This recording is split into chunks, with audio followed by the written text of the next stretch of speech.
E aí, gente, beleza? Então, esse aqui vai ser um daqueles vídeos que eu tô fazendo sobre a iniciação esportiva. Esse aqui tá sendo o segundo vídeo, então se você não assistiu o outro, eu recomendo que você assista, mas não vai ter influência, porque o outro eu falo alguns conceitos, né?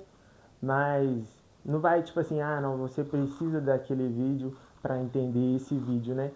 E o que eu vou falar nesse vídeo? Esse vídeo eu vou explicar alguns modelos de formação esportiva. Também eu vou falar sobre alguns métodos de ensino do esporte. A gente vai entender dois métodos principais, né? Que são o método tecnicista e o método situacional. Eu vou explicar certinho o que são esses métodos, né? A gente vai entender também a formação do ser humano por meio do esporte. No esporte, a gente tem solução de problemas, a gente tem a convivência com as outras pessoas que estão ali naquele ambiente. Então, o esporte, ele agrega positivamente na formação do ser humano e a gente vai refletir um pouco sobre isso. E para finalizar, eu vou falar sobre os 4 pilares da educação, que são os 4 pilares da educação definidos pela Unesco. Eu vou explicar o que são esses 4 pilares, né? No mais, esse vídeo vai ser isso. Então, gente, ó, vamos lá, vamos entender o que é modelos de formação esportiva. Então, quando eu falo sobre modelos de formação, eu quero dizer protocolos, entende? Dimensões metodológicas, consenso, né? Qual consenso acadêmico atual sobre aquele determinado modelo, sobre aquele determinado método. Então, basicamente, é o que fazer, né? Resumindo, não existe modelo certo, modelo errado, método certo, método errado. Existe modelo. Quem vai decidir qual o melhor modelo para ser seguido, qual a melhor forma a ser seguida, aí é o profissional que está ali à frente. Isso porque existem várias formas de ser trabalhada e a gente não pode generalizar e, tipo assim, tratar todo mundo do mesmo jeito, né? Por exemplo, a forma como eu lido com uma pessoa é diferente da forma como eu vou lidar com um grupo. E a forma como eu lido com um grupo é diferente da forma como eu vou lidar com uma pessoa.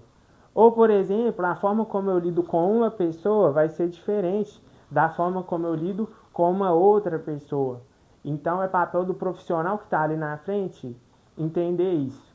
Qual a melhor forma de lidar com essa ou essas pessoas? Gente, eu falei sobre os modelos de formação e eu expliquei que dentro dos modelos de formação tem um campo mais metodológico, né? Tipo assim, uma área mais metodológica, envolvendo métodos, quais os métodos eu devo seguir. E agora eu vou explicar o que é o método tradicional ou tecnicista. Método tradicional, tecnicista, é a mesma coisa. Basicamente, esse método, ele foi muito utilizado no passado, né? E, tipo assim, o que ele fala? Esse método é o seguinte. Imagina que aqui está o esporte, ó. Esse quadrado inteiro é o esporte. Esse método tradicional, o que ele diz? Ele pega partes desse esporte e fragmenta. Olha só, o tanto de parte, olha. Tudo fragmentado, ó. E ele pega esses fragmentos e treina específico. Então, por exemplo, ele pega um movimento específico ali do jogo e treina aquele movimento específico, entendeu?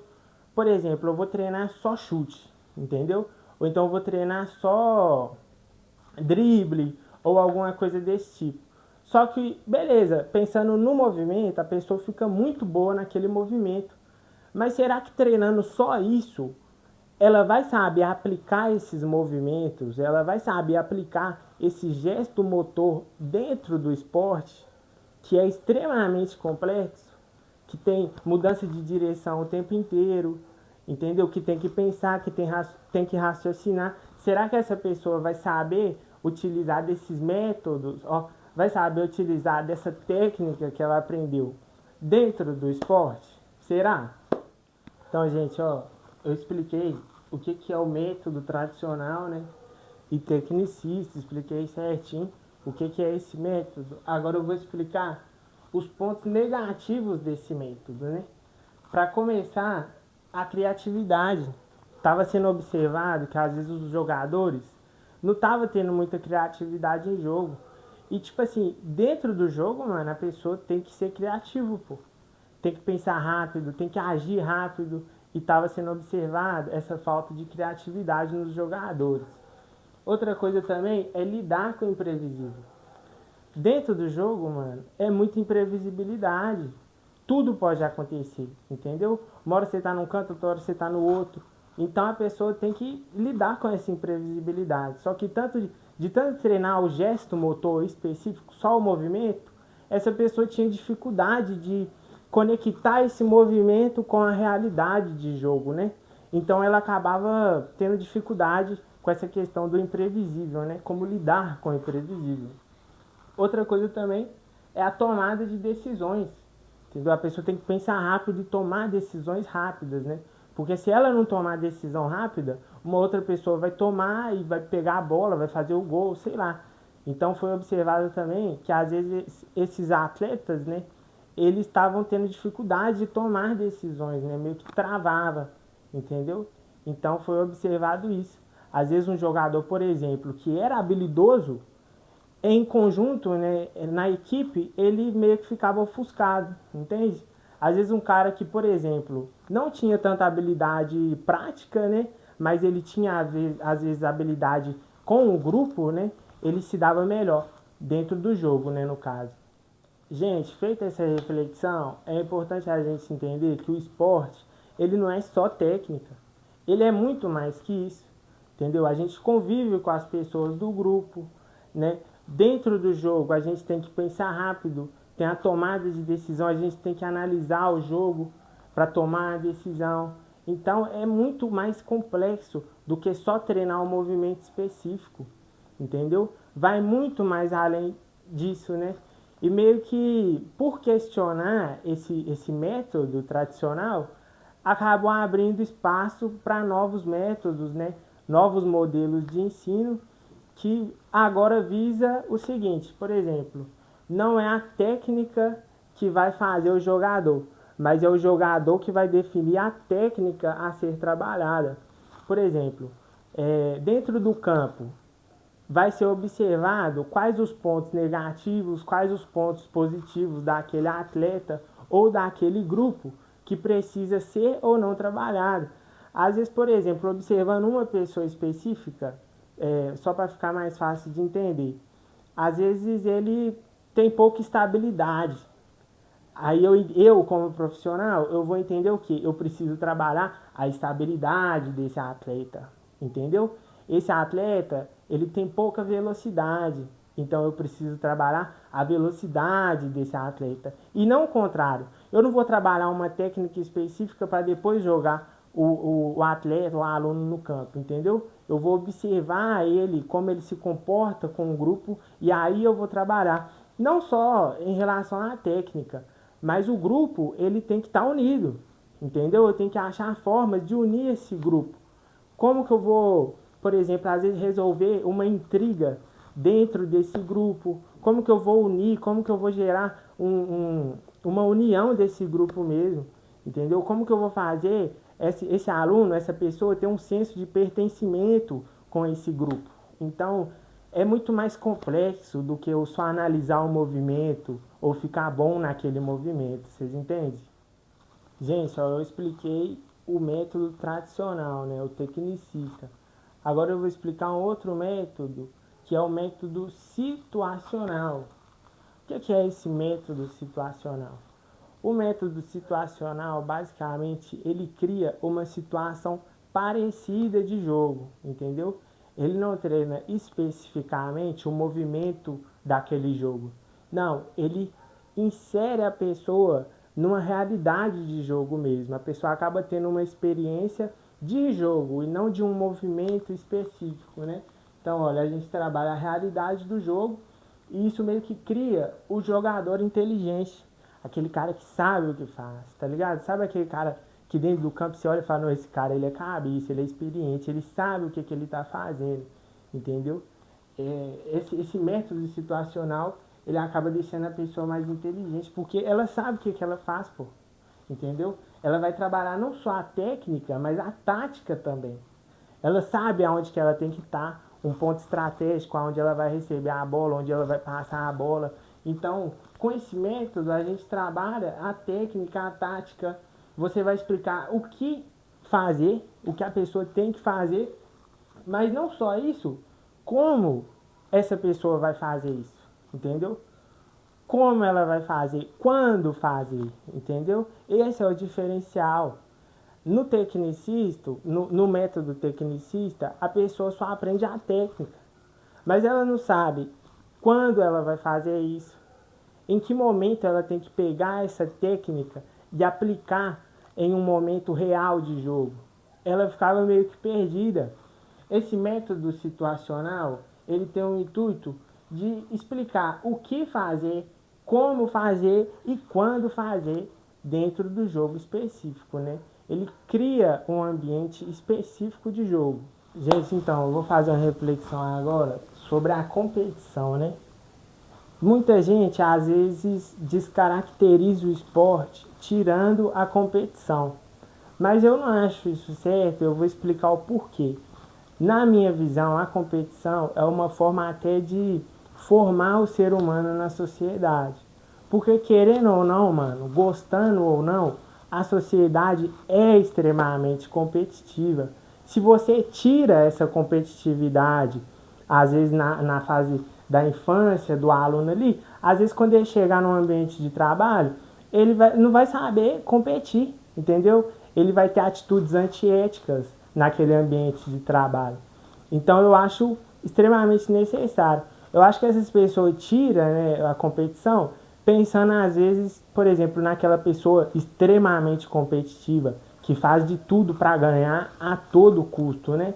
Independente se está machucando o outro coleguinha ou se está se machucando, entendeu? Mas eu não acho que tem que ser tirado a competição por causa disso. Eu acho que tem que ser observado e trabalhado, né?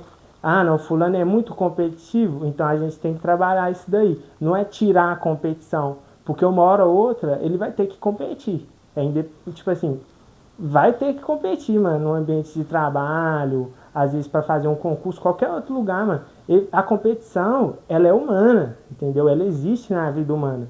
A gente tirar a competição do esporte, isso na minha visão não existe. Olha, então, agora vamos entender o que são esses 4 pilares da educação. Olha, os 4 pilares da educação são uma proposta da Unesco que oferece uma visão integrada da aprendizagem. Assim, essas bases têm como objetivo promover o desenvolvimento educacional completo dos alunos. A Unesco dividiu o processo de educação em aprender a conhecer, aprender a fazer, aprender a conviver e aprender a ser. Assim, o foco não é apenas absorver o conhecimento de forma passiva, mas desenvolver habilidades ativamente na prática e trabalhar o socioemocional em conjunto com a jornada de aprendizado. Aprender a conhecer significa estimular a curiosidade do aluno e promover o desenvolvimento contínuo. Esse pilar se refere a muito mais do que simplesmente absorver novos conhecimentos. É fazer as crianças terem interesse em aprender mais e continuarem estudando. Agora, aprender a fazer é quando o aluno bota a mão na massa para aprender os conceitos propostos. Desse jeito, o aluno entende como as questões que ele aprendeu na teoria funcionam na prática. Então, seu conhecimento passa a ser aplicado e utilizado em coisas que ele vai ver o resultado. Isso é ótimo para despertar ainda mais o interesse pelo próprio aprendizado. Agora, sobre aprender a conviver, é no aprender a conviver que entra o aprendizado das habilidades socioemocionais e da convivência. Portanto, esse pilar ajuda crianças e jovens a entenderem e reconhecerem melhor suas próprias emoções. É fundamental ensinar as crianças a trabalharem em grupo e conviverem com os demais colegas. Aprender a conviver é fazer o aluno se colocar no lugar do outro. Afinal, saber ouvir e respeitar o outro são habilidades tão importantes quanto saber resolver uma equação. Esse pilar significa capacitar os alunos para um mundo dentro e fora de campo, ou seja, preparando-os para os desafios que eles vão ter que enfrentar durante todo o seu desenvolvimento. Agora, o quarto e último pilar é aprender a ser. Aprender a ser é ajudar cada aluno a se conhecer e se descobrir durante o processo de aprendizagem. Por isso, é importante novamente trabalhar a educação socioemocional para que os alunos entendam suas próprias emoções e sentimentos.